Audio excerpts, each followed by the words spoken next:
Souhaitons-nous de vivre ce chapitre général comme un temps de visitation, un temps d'écoute, un temps d'écoute. L'office de lecture de ce matin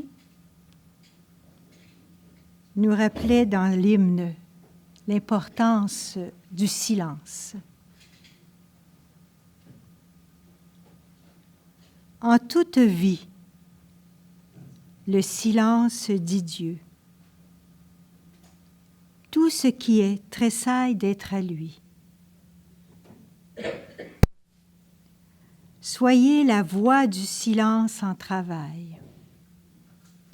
Couvez la vie, c'est elle qui loue Dieu. Pas un seul mot, et pourtant c'est son nom que tout sécrète et presse de chanter.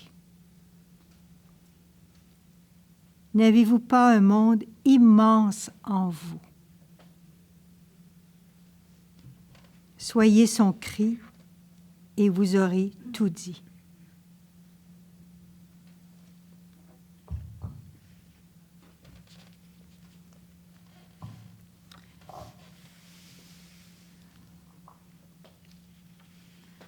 Ce temps de retraite est propice à écouter avec un cœur contemplatif, mais particulièrement dans l'écoute de vivre une expérience d'écoute au fond de soi, et pas juste d'entendre de belles paroles, mais d'écouter Dieu nous parler et d'écouter une parole qui nous appelle à une transformation. Alors que la parole soit agissante dans nos vies, qu'elle nous donne de l'élan pour agir dans la ligne de notre mission.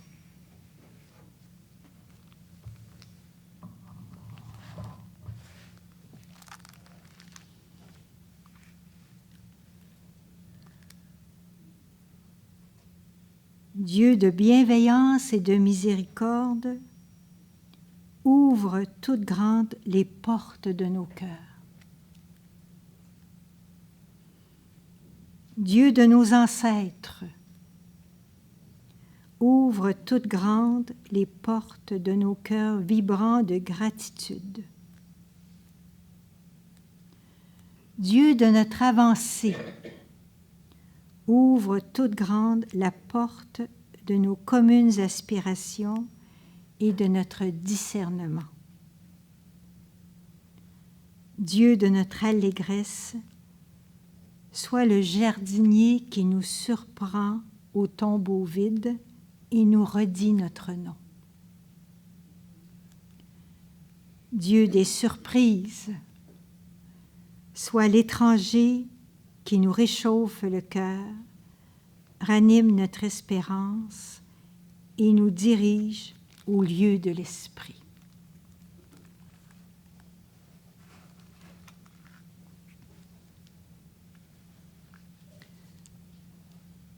Nous sommes maintenant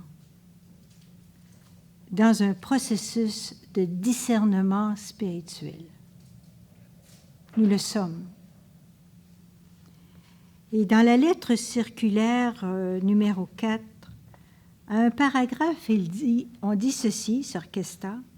Enfin, Sainte-Croix, à Sainte-Croix, un chapitre est un acte de gouvernement qui se prépare et s'actualise dans un processus de discernement spirituel.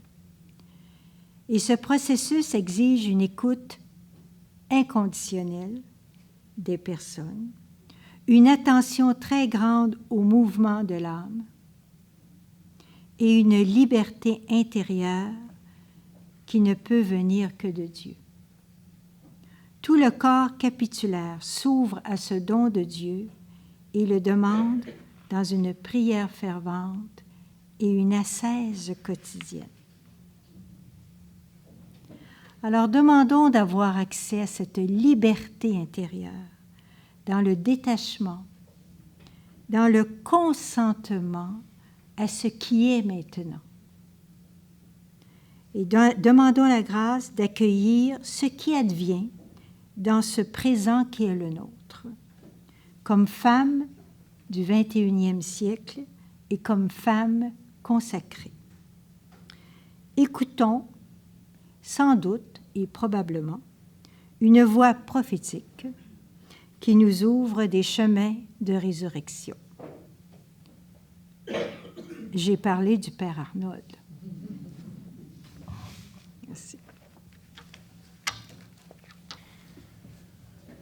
Après la conférence de ce matin, qui était comme une introduction générale où j'ai essayé de vous partager ce qui était ma conviction profonde, en particulier sur l'urgence du féminin dans le monde, dans l'Église, dans nos congrégations, dans la vie religieuse.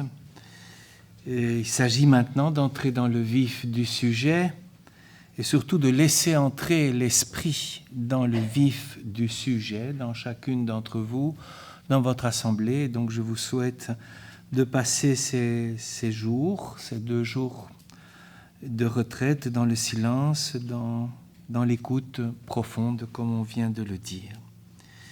Je vous avais prévenu ce matin que j'allais reprendre chacun des verbes qui constituent le slogan, la proposition de cette seconde étape du chapitre, et j'en ferai chaque fois une méditation spécifique.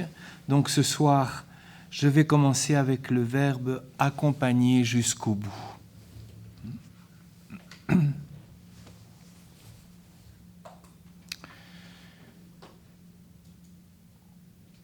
Dans l'évangile de Luc en particulier, les femmes sont présentées comme des accompagnatrices.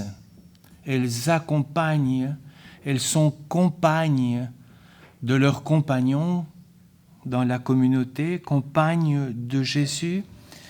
Et avec ce compagnonnage, elles vont tisser l'avenir. Et je crois que c'est aussi cela que vous allez expérimenter en ces jours, comment tisser l'avenir dans un compagnonnage fraternel. Dans le cas des femmes de l'Évangile, il ne s'agit pas d'un accompagnement léger, éphémère, capricieux, mais bien d'un accompagnement jusqu'au bout, jusqu'au boutiste même, pourrait-on dire. Saint Luc insiste, elles accompagnèrent Jésus depuis la Galilée jusqu'à Jérusalem et au-delà de Jérusalem. Ce sont là les conditions, je vous le rappelais ce matin, ce sont les conditions de l'apostolat pour choisir Matthias dans les Actes des Apôtres. Après la défection de Judas, le critère c'est que Matthias, que le candidat, ait suivi Jésus depuis le baptême en tout cas jusqu'à Jérusalem. La fidélité sans faille des femmes se traduit de nouveau, comme je vous le signalais aussi ce matin, de manière très concrète, très matérielle, en soutenant le groupe avec leurs biens. Il y avait des gens riches, je suppose, dans ce groupe, puisqu'il y avait la femme du premier ministre d'Hérode, et puis quelques ex-prostituées qui devaient avoir une certaine réserve. Mais elles soutiennent aussi le groupe au plan spirituel. Elles sont avec eux sur les chemins, au Cénacle, même au Golgotha, comme je vous disais aussi, à la distance qui était permise par la loi, et surtout à la solitude, dans la solitude du tombeau, présente à la naissance et à la mort, accompagnant le berceau, ce que nous venons de chanter tous ensemble, la table, la mission, les crises, les frustrations. Elles sont encore là aussi au moment de l'échec. Elles ont tout accompagné jusque la mort, jusque l'échec, jusqu'à la perplexité de l'aventure évangélique. Tout, absolument tout, les femmes dans l'Évangile ne sont jamais absentes, alors que les hommes souvent s'absentent, ou bien parce qu'ils ne comprennent plus ce que veut dire Jésus, ou bien parce que la demande est trop forte, ou bien parce qu'il ne convient donc pas de se marier si l'exigence de l'Évangile est ce qu'elle est, ou parce que les riches n'entreront pas dans le royaume de Dieu. Ce sont des motifs suffisants pour les hommes pour se démobiliser et se retirer, alors que les femmes n'entrant jamais dans ces discussions, dont pourtant elles sont souvent l'objet dans la loi patriarcale, mais elles n'entrent pas dans cette discussion parce qu'elles accompagnent et que c'est là leur charisme et leur rôle. Étaient-elles à Gethsémani? Évidemment, le texte ne le dit pas, mais je pense qu'elles ne devaient pas être loin. Elles étaient au courant, elles suivaient les choses peut-être mieux que les propres apôtres eux-mêmes. Je voudrais donc ce soir commencer par l'exploration de cette fidélité depuis le début jusqu'à la fin, cette fidélité jusqu'au boutiste, et voir qu'est-ce qu'elle implique pour vous dans ce moment historique de votre congrégation. Alors je vous donne aussi les étapes. Tout d'abord, je vais accompagner les femmes pas à pas. Le pas à pas, le regard tendu vers l'horizon.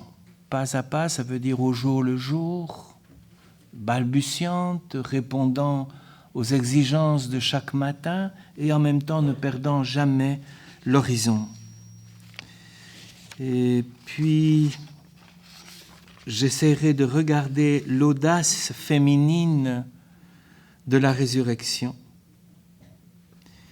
On retravaillera là un peu ce dont j'ai parlé rapidement ce matin, la transgression comme condition de la liberté. Les femmes au cénacle, je voudrais m'attarder un tout petit peu au cénacle, c'est plus facile puisqu'on ne dit rien. On ne sait pas ce qui s'est passé, donc on peut broder, on peut... Et j'ai vraiment envie de broder sur ce qui s'est passé au Cénacle. Pour terminer par une nouvelle Pentecôte de la vie religieuse, par une invitation à une nouvelle Pentecôte qui, bien que promise au Concile, n'a pas encore eu lieu. Peut-être qu'on vous attendait. Voilà. J'étais heureux de voir dans votre petit feuillet ce matin, le feuillet de la célébration, ce proverbe africain. Quand on va seul, quand on court seul, on va plus vite, mais quand on court ensemble, on va loin. Les hommes courent toujours assez seuls. Et ils courent dans leur imaginaire, dans l'irréalité. Ils sont sujets aux enthousiasmes successifs, mais en même temps, ils sont très vite déçus et perdent courage. Leurs convictions s'envolent en fumée, peut-être justement parce qu'ils marchent seuls, et que dans l'Évangile, sauf le cas de Marie au tombeau, mais c'est évidemment une construction théologique que nous allons travailler un peu, sauf le cas de Marie au tombeau dans Saint Jean au chapitre 20, les femmes ne sont jamais seules. Elles sont toujours avec d'autres, elles sont toujours ensemble. Et cela me paraît aussi quelque chose de très important. Tandis que les hommes courent seuls dans leurs enthousiasmes éphémères, dans leur imaginaire, et puis sont rapidement déçus. C'est le cas de Judas, qui termine seul, lamentablement seul. C'est le cas de Pierre, qui heureusement a eu la chance de croiser le regard de Jésus pour ne plus être seul. C'est le cas aussi du couple d'Emmaüs. On ne sait pas si c'était un homme et une femme ou si c'était deux hommes, on ne sait pas. Mais en tout cas, ils sont chacun dans leur solitude. Ils ne partagent pas vraiment. Ils sont là, déçus.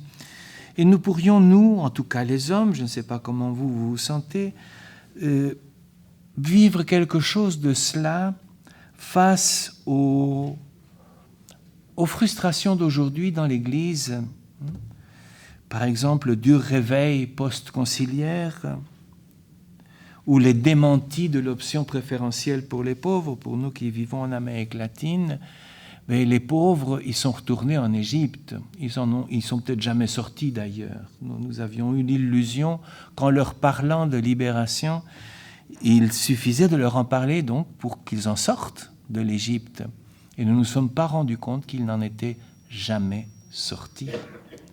Et qu'ils ont préféré les sirènes et les oignons d'Égypte, de l'Égypte néolibérale, postmoderne, capitaliste, à nos bonnes intentions. Bien, face à cette situation, nous les hommes, et je vous avoue que j'en suis, nous sommes déçus.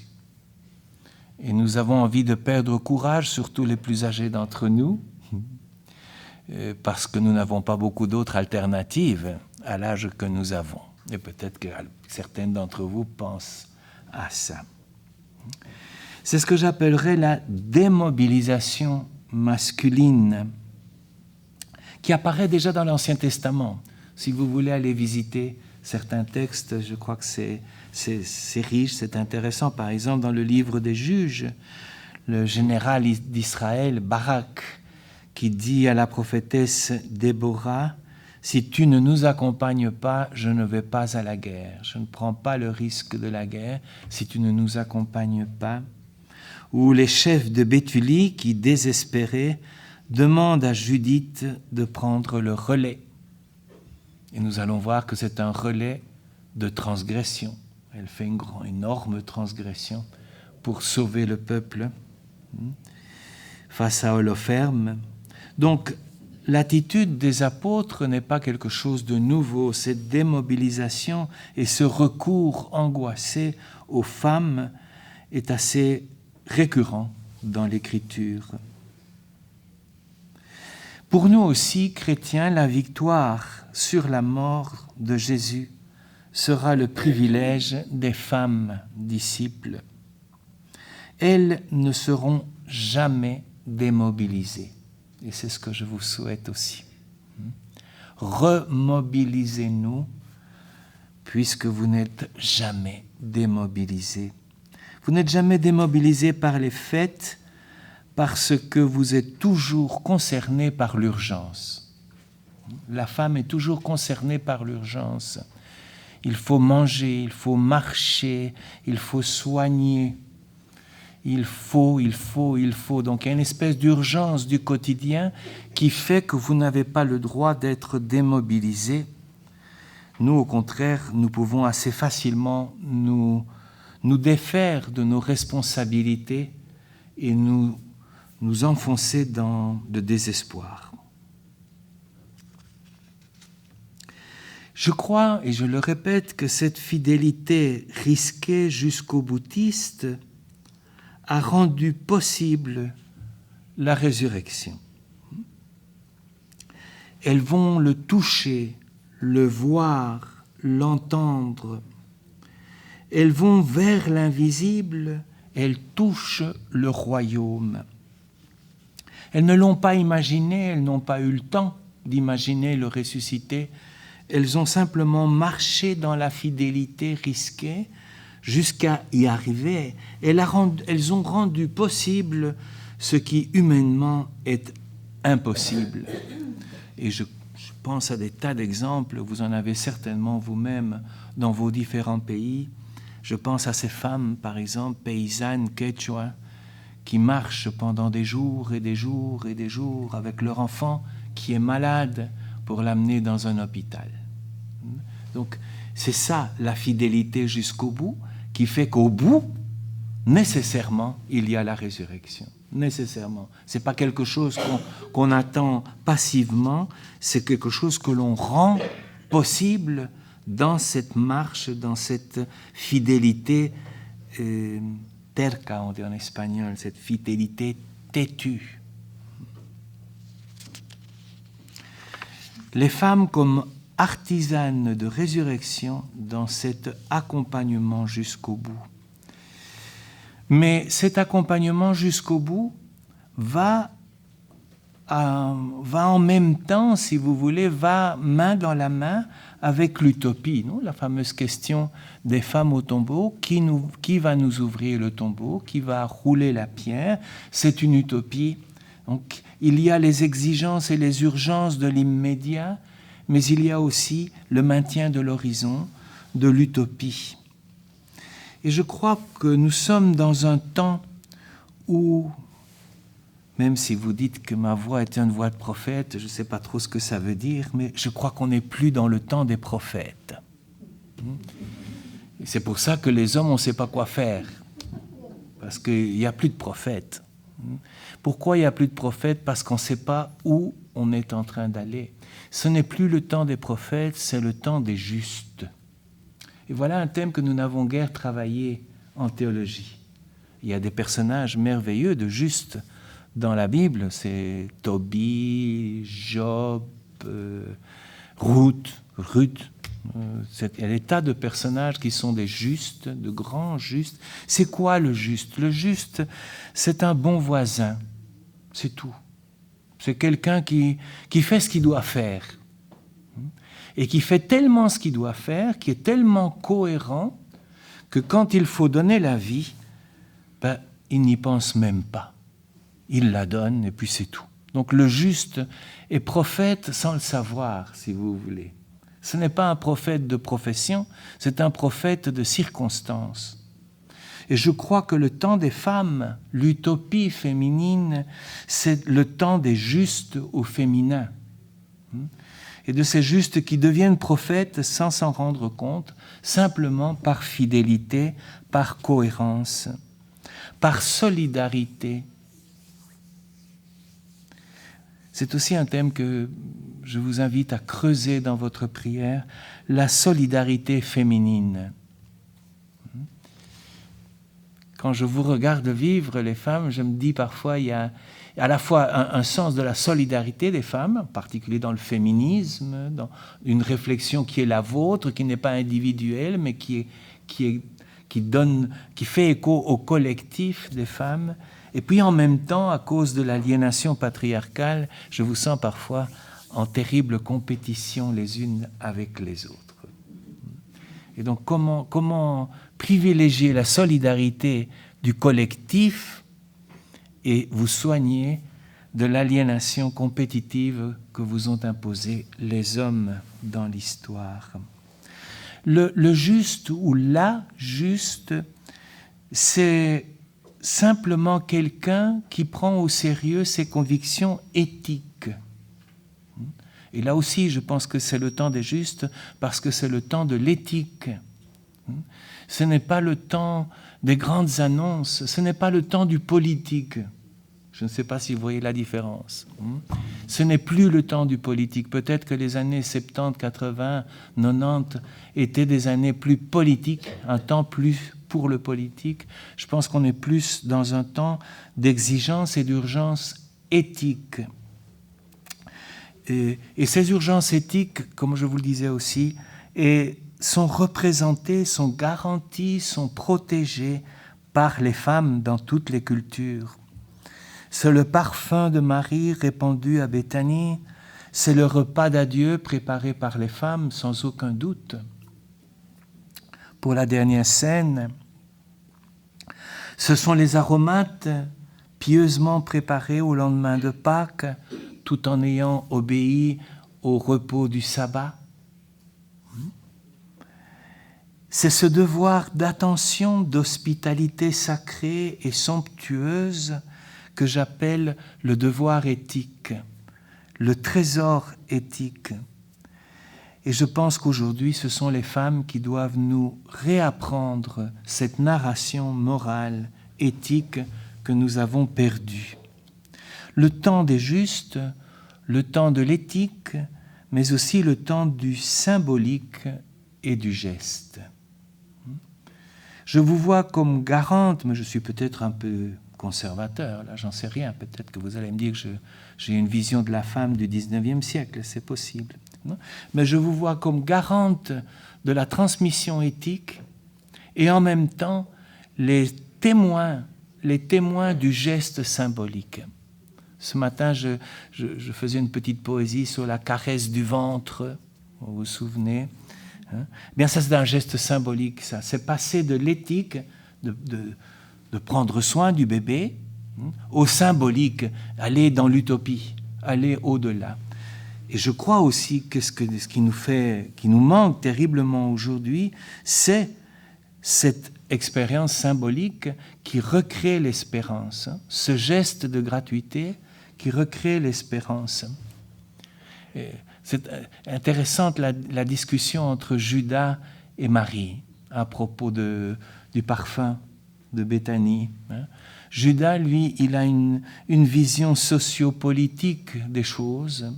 On aurait pu vendre ça et le donner aux pauvres. C'est un théologien de la libération des années 70. Et par contre, Jésus reconnaît dans le geste de Marie un geste exagéré, absurde, hein, parce que le coût de ce parfum, de fait, est absolument exorbitant. Mais Marie met toute la charge éthique dans le geste symbolique. Comment réconcilier, comment recréer, comment nous aider à retrouver ces dimensions du temps des justes. Voilà ce que j'attends personnellement de vous, les femmes, de votre congrégation, de la vie religieuse féminine. Confiance folle en allant au tombeau, courage de se poser les vraies questions, qui nous enlèvera la pierre? Et dans cette question, déjà est en germe la réponse, il est ressuscité. Je crois que quand elles vont au tombeau et qu'elles posent la question, elles ont déjà la réponse, il est ressuscité. Courage de poser la question, mais aussi courage de construire la réponse folle, inédite, impossible, il est ressuscité. Point 2. L'audace féminine de la résurrection.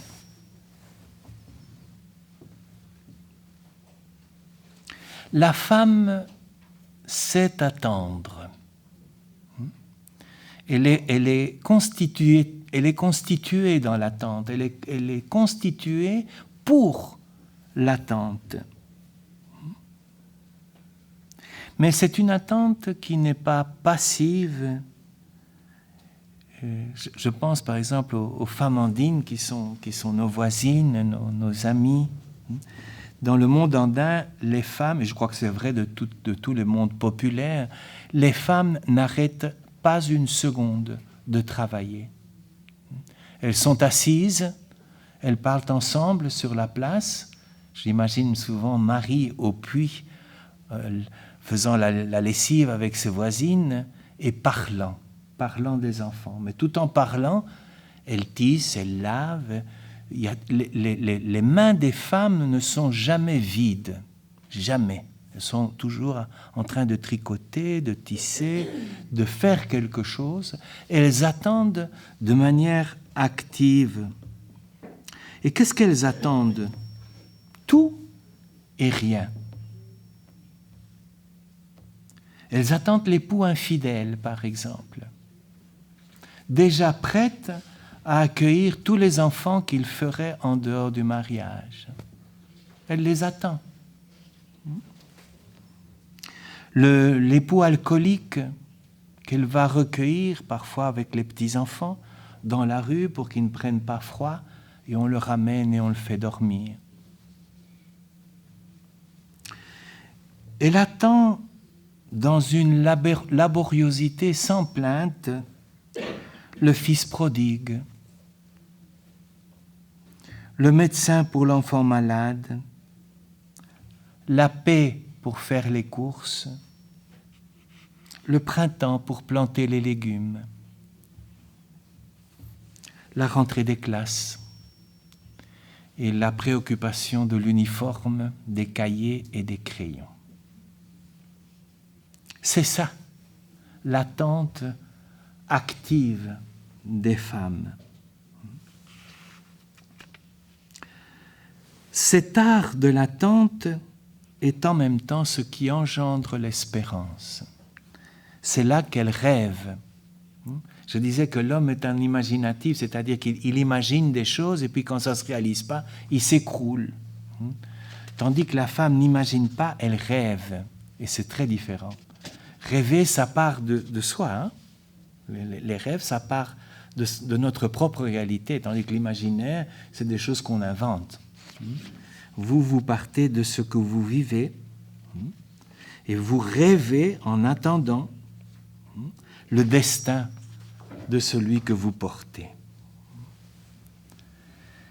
Elle construit son rêve, la femme, dans ses luttes et dans ses transgressions. Je reviens aux transgressions parce que je crois que la parole des femmes, dans l'Écriture en particulier, mais je crois encore aujourd'hui, passe de la clandestinité à la publicité à travers la transgression. J'ai cité quelques transgressions, celle de Marie qui est la plus grande de toutes. Le oui de Marie, ça c'est une transgression colossale. Mais je pense dans l'Évangile à la femme hémorroïs.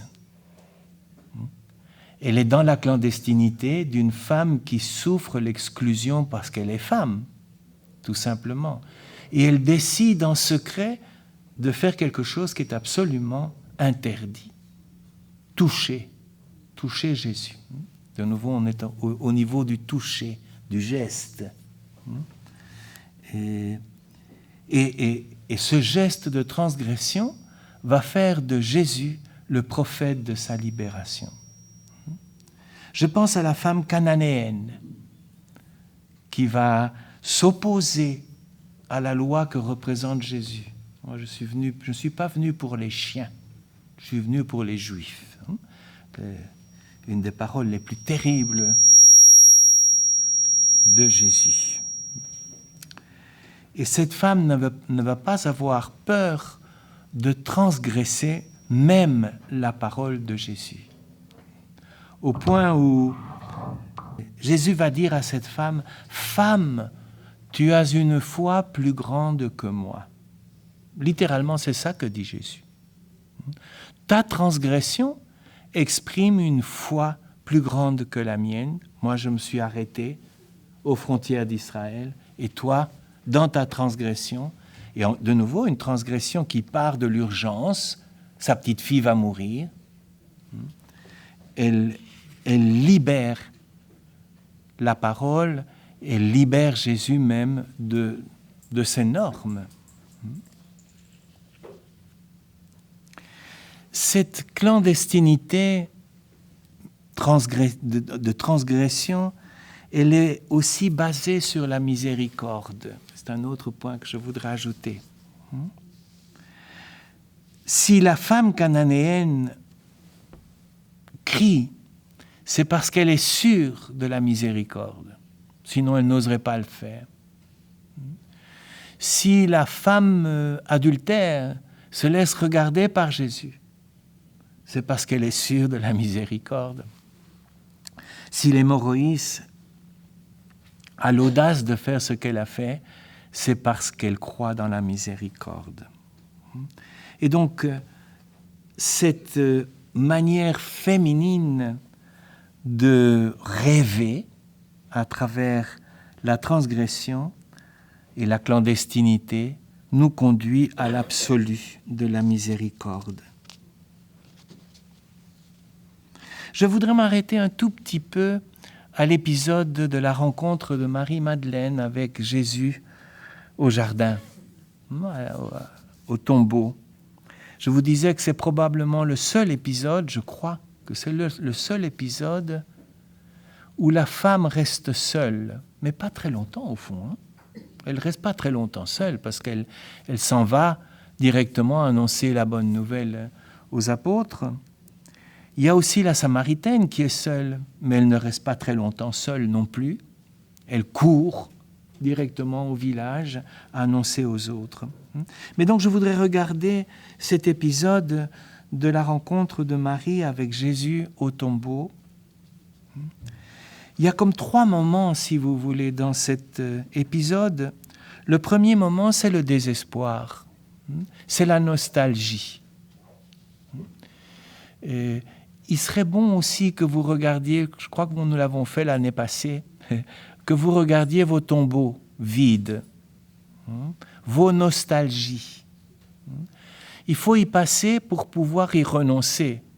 Mais si vous ne les nommez pas, ces nostalgies, si vous ne nommez pas ce qui vous désespère du passé, ce que vous n'avez plus et que vous voudriez récupérer, même si c'était un cadavre, vous ne pourrez pas en faire le deuil. Et je crois qu'il y a des deuils à faire pour pouvoir entrer dans la nouvelle étape.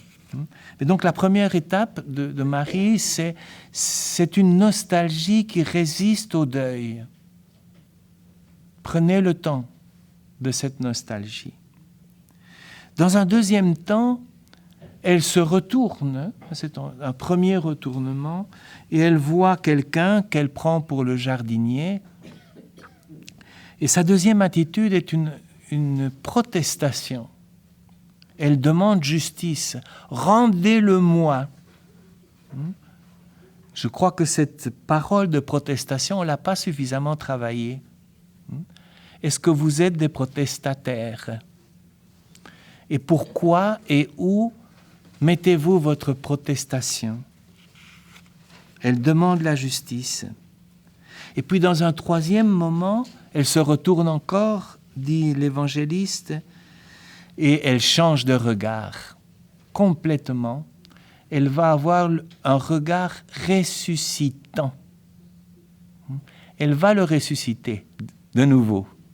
C'est son regard qui va changer. Elle passe de la nostalgie résistante au deuil à la rébellion, rendez-le-moi, et puis finalement elle change de regard. Et au moment où elle change de regard, parce qu'on l'a nommée, parce qu'on a dit son nom, elle court vers les apôtres, vers les disciples, pour annoncer la bonne nouvelle. Nous avons un urgent besoin de cette transformation du regard, de retrouver le regard ressuscitant. Il ne s'agit pas d'attendre passivement d'improbables miracles. Il faut changer notre regard, c'est tout. Je crois que vous n'aurez plus de noviciat avec 150 novices, je pense que c'est fini. Il ne faut pas croire aux miracles. Je pense que le Québec, en tout cas dans ce sens-là, est arrivé à une maturité où vous avez reconnu que les choses ne vont pas revenir en arrière, que c'est fini. En Amérique latine, nous avons encore quelques illusions, malheureusement. Il faudrait que vous nous aidiez à abandonner nos illusions. Mais donc, il ne s'agit pas de croire aux miracles. Nous n'en avons pas besoin. Il faut changer notre regard sur la réalité de telle manière que notre réalité ne soit plus porteuse de nostalgie, mais qu'elle devienne vraiment un lieu de résurrection, que nous soyons vraiment agents de résurrection, que nous soyons capables, par notre regard sur la réalité, de susciter l'inédit.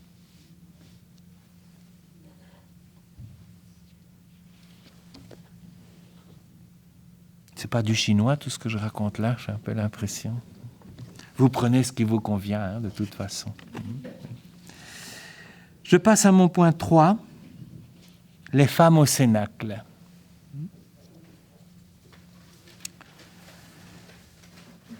Et c'est un peu le passage, si vous voulez, du chapitre de l'année dernière au chapitre de cette année. Nous sommes dans un cénacle, vous êtes vous-même au cénacle. Vous avez déjà beaucoup travaillé les chemins de résurrection avec les femmes. Et je vous invite aussi à rester au Cénacle. Dans ce temps indéterminé entre le jeudi saint et la Pentecôte. On sait peu de choses sur ce qui s'est passé. Simplement, les Actes des Apôtres nous signalent qu'ils étaient 120 dans ce cénacle, ça devait être un petit peu bourré. 120, ça veut dire un peuple reconstitué, c'est ça que ça veut dire, les 12 tribus d'Israël. Donc le peuple est reconstitué, et dans ce peuple reconstitué, les femmes sont présentes. Et si Luc signale, évidemment Luc est le plus féministe des évangélistes depuis le début, mais s'il signale que les femmes sont présentes, c'est que cette présence était importante.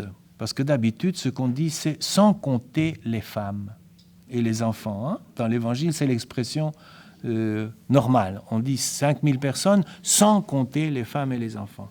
Ici, on dit « et il y avait des femmes » avec la mère de Jésus, ce qui veut dire que le lieu des femmes avait changé. Ce n'était pas sans compter, c'était en comptant avec elles, qu'elles étaient là. Et donc, j'essaie, moi, d'imaginer ce qui se passait avec ces femmes dans ce cénacle. Les 12, certainement, et les autres hommes avaient des sentiments partagés, contradictoires. Ils étaient là, assis, les portes fermées à clé, par peur d'être découverts, et ils ruminaient leur déception, leur culpabilité aussi, je crois. Ils se sentaient certainement profondément coupables, profondément déçus, ils s'étaient trompés, ils n'avaient pas compris. Et face à ces disciples décontenancés, les femmes sont ensemble. Et c'est ici que je dis les femmes ne sont jamais seules longtemps. Dès que elles peuvent, elles vont chercher leurs enfants, leurs voisines, leurs cousines, leurs cousins. Dans l'Évangile et aussi dans la Bible, quand on pense à Myriam, quand on pense à Judith, presque directement, elles s'en réfèrent au collectif féminin. Et donc, je les imagine, elles, non pas ruminant une déception qu'elles n'ont jamais sentie. D'ailleurs, on ne dit jamais que les femmes sont déçues. On dit seulement de Marie-Madeleine qu'elle était nostalgique, mais pas qu'elle était déçue, puisqu'elle voulait le récupérer. Donc, elles sont là. Je pense qu'elles n'ont pas les mains libres non plus, comme mes voisines de l'altiplano. Elles sont en train de tisser, elles sont en train de laver les langes, elles sont en train de discuter avec leurs voisines, elles sont en train de réprimander, gourmander les enfants qui ne se portent pas bien, comportent pas bien. Elles sont accompagnées de leurs amis et de leurs amies, mais en même temps, dans le même mouvement, ces femmes ensemble, ce collectif des femmes se transforme en pédagogues, et c'est ça que j'imagine dans le Cénacle. Elles deviennent les pédagogues de leur communauté. Elles retrouvent la parole, ou la parole que Jésus leur avait donnée. Je crois que la plus grande révolution de l'Évangile, c'est la parole donnée aux femmes, bien plus grande que l'option pour les pauvres. Je signale ou je souligne toujours cela. L'option pour les pauvres dans la Bible, c'est depuis l'histoire de Caïn et Abel. Donc ce n'est pas nouveau l'option pour les pauvres. Tandis que ce qui est tout à fait inédit dans l'Évangile, c'est l'option pour les femmes. Et cette option pour les femmes, elle est caractérisée par le célibat de Jésus. Le célibat de Jésus, c'est l'option de Jésus, l'option préférentielle de Jésus pour les femmes. C'est donner la parole aux femmes en renonçant au monopole de la parole masculine. Et donc, cette parole que Jésus leur avait donnée, en communauté et en public, elles l'ont très certainement, durant ces 40 jours, transformée en espace pédagogique. Je crois que ça a été une espèce de chapitre général, si vous voulez, où les femmes ont relu avec les apôtres les événements. Elles ont expliqué aux apôtres le sens des événements à partir de leur toucher, parce qu'elles avaient vu, parce qu'elles avaient touché, parce qu'elles avaient entendu, à partir de leur témoignage. Et c'est là que je crois que cette lectio divina, je crois que le Cénacle a été une espèce de lectio divina des événements, faite par les femmes, pour ravigorer les hommes, pour les remettre debout, pour les sortir de leur dépression. Je crois que nous sommes dans un temps comme celui-là aussi, le temps des justes, le temps de l'éthique, le temps du symbolique. C'est aussi le temps d'une relecture des événements. Et personnellement, je crois que ce sont les femmes qui vont nous permettre de relire ces événements. Je signalais la frustration du concile, la frustration de l'option pour les pauvres, toute une série de frustrations que nous avons vécues. Comment les femmes peuvent-elles nous relire et nous apprendre à relire, par exemple, Amoris Laetitia, le texte du pape François après le synode. Vous avez vu que toutes les critiques à ce texte viennent des hommes et pas des femmes. Alors je voudrais bien une lecture féminine de ce texte. Apprenez-nous à relire Evangelii Gaudium, Laudato Si.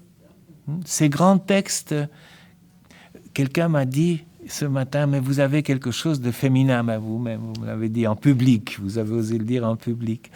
J'ai reçu comme un honneur, comme un privilège. Mais je crois aussi que le pape a quelque chose de féminin. Et que c'est pour ça que dans l'Église patriarcale qui est la nôtre, on ne le comprend pas. Et que donc nous aurions besoin d'un temps de cénacle pour relire ces choses-là, pour dépasser les conditions impossibles dans lesquelles nous nous sommes enfermés. Aidez-nous à comprendre les bras ouverts vis-à-vis des luthériens, des orthodoxes, des musulmans, des homosexuels, les bras ouverts de l'Église. Ouvrez les bras de l'Église quand une femme prépare le souper. Elle ne se demande pas si ceux qui vont s'asseoir à la table sont bons ou mauvais. Elle prépare le souper pour tous. Préparez-nous le souper de la miséricorde.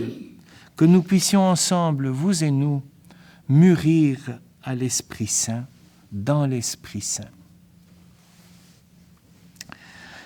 Mettez-nous en gestation d'Esprit Saint. Que nous puissions engendrer avec vous l'Esprit Saint dans la prière, dans une nouvelle relation homme-femme, dans un dialogue interne à la communauté, un dialogue réinventé.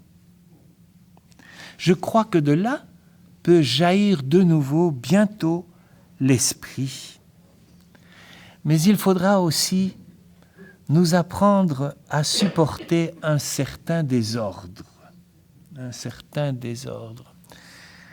Ça ne fait pas longtemps que je réfléchissais sur le thème du chaos, du désordre, et que je suis allé relire la première page de la Genèse. Et je ne m'étais jamais rendu compte que Dieu d'abord avait créé le chaos. La première chose que Dieu a faite, c'est créer le chaos. Allez voir. Quand Dieu créa le monde, tout était chaos. Il a d'abord créé le désordre, et puis il a un peu séparé le mouillé, le sec, le lumineux, le sombre, tout ça. Mais entre nous, je crois qu'il a mis un peu d'ordre pour qu'on puisse se débrouiller avec le désordre. Et là aussi, j'ai envie de retrouver un peu de chaos dans l'Église, un peu de désordre, un peu de chambre de jeu des enfants, où tout est là. Et je souhaiterais une Église plus capable d'accueillir l'instant, d'accueillir la spontanéité, qui ne se scandalise pas de ce qui est inachevé, de ce qui est en chemin. J'attends un esprit provisoire.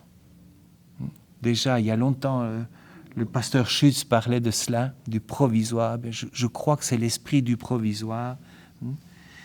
Est-ce que c'est cela que les femmes ont enseigné, appris aux hommes dans le Cénacle? Peut-être. En tout cas, c'est ce que je voudrais, cette Pentecôte, perturbez-nous, choquez-nous, mettez-nous en question. Mais pour cela, et on travaillera ça demain, si vous le voulez bien, renoncez à vos peurs, renoncez à vos soumissions, à votre cléricalisme latent. Le vrai cléricalisme, c'est pas celui des cols romains et des mitres. Ça, c'est pas le vrai. Le vrai cléricalisme, c'est celui qui est dans ta tête. Et donc, pour pouvoir ouvrir les portes du Cénacle et parler toutes les langues dans ce nouveau Cénacle, il faut dépasser ses peurs, mais je m'y consacrerai un petit peu demain. Avant de conclure, je voudrais quand même signaler deux choses, deux tentations qui m'inquiètent, qui me préoccupent dans la vie religieuse, en particulier dans la vie religieuse féminine. Et ce sont de ces tentations qui peut-être nous maintiendraient dans un cénacle fermé. La première tentation se situe du côté du New Age. Je sens, surtout dans les communautés féminines, et surtout dans des communautés féminines plus âgées, le risque de se réfugier dans des spiritualités fondamentalistes, magiques, de séduction facile. Je dis ça parce que j'accompagne beaucoup de personnes de la vie religieuse. J'ai moi-même un frère de communauté qui est pris là-dedans, et je le respecte beaucoup, mais je ne crois pas que ce soit le chemin pour ouvrir le Cénacle. Au contraire, je crois que c'est un refuge bon marché. Et que dans notre tradition mystique, dans notre grande tradition biblique, nous avons infiniment plus de ressources, même si ces ressources sont parfois plus arides. C'est peut-être plus facile d'entrer dans les illusions du New Age que de se confronter à la dureté de la tradition. Mais je crois que la tradition est plus riche. Et l'autre tentation que je voudrais dénoncer ici, je ne crois pas que ce soit votre tentation là, hein, en vérité, je ne crois pas. C'est la tentation du repli sur des symboliques conservatrices. Je dis ça parce que je suis dans un diocèse où on est en plein là-dedans, où on retourne à toutes les vieilles symboliques des années 50, la soutane, le latin, et tous les petits détails mesquins d'une religion d'apothicaire. J'espère que ça ne vous tente pas, ça. J'espère. Mais il faut quand même le dire, je crois qu'il y a un fort mouvement aujourd'hui dans l'Église de retour à une tradition médiocre. Là aussi, il faut rendre à la parole de Dieu, la grande mystique, sa priorité. Bon, ben voilà. C'est simplement un petit sentiment. Je termine avec mon point 4. Une nouvelle Pentecôte pour la vie religieuse. On parle de nouvelle Pentecôte depuis le Concile, mais si nous sommes sincères, elle n'a pas vraiment eu lieu, cette Pentecôte. Elle a été frustrée, et peut-être justement parce qu'on n'a pas osé aller dans cette dynamique féminine du Cénacle, peut-être. Ça ne veut pas dire qu'il n'y a pas de bonnes choses qui sont sorties du Concile. Il y a des tas de choses très très belles et très bonnes. Mais je pense qu'il y a quelque chose de frustré et que donc il est temps de donner la possibilité à l'esprit de s'exprimer. Et je résumerai cette nouvelle Pentecôte par un seul mot: l'amour. L'amour, l'amour, l'amour. Il n'y a pas de temps, pas d'espace pour autre chose. Comme la petite Thérèse de Lisieux, qui après beaucoup d'angoisse et beaucoup de recherches, arriva à la conclusion qu'elle voulait être au milieu de l'Église l'amour, je pense que cette intuition, elle devrait être celle de toute la vie religieuse. Que l'hymne de la charité soit notre porte ouverte. Je pense que le don des langues, c'est l'amour. Et je pense que toute femme qui aime a le don des langues. Le don des langues, c'est l'amour. Il faut laisser tomber tout ce qui n'est pas l'amour. Et assumons honnêtement nos incomplétudes, ce qui est inachevé, ce que nous ne pouvons pas résoudre, ce qui nous inquiète. Je crois que c'est aussi un temps d'honnêteté. Mais cette honnêteté, elle doit être comme dépassée par le sceau de l'amour, purifiée par seulement l'amour. L'amour du Christ, il n'y a que ça qui peut nous sauver. L'amour de l'Église, malgré tout. L'amour de l'humanité au-delà de tout.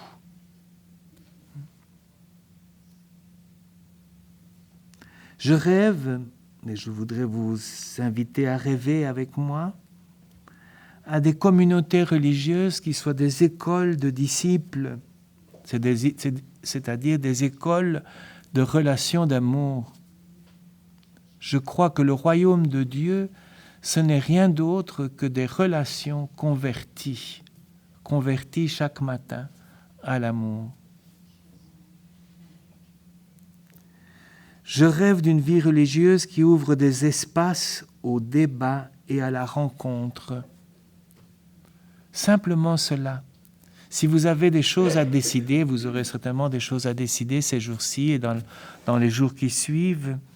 Laissez tomber ce qui n'est pas l'amour et restez avec tout ce qui est les lieux de l'amour.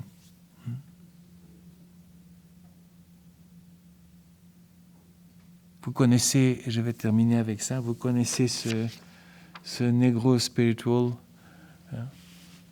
Prenez-moi tout, laissez-moi Jésus. Voilà, c'est ça. Prenez-moi tout, laissez-moi Jésus.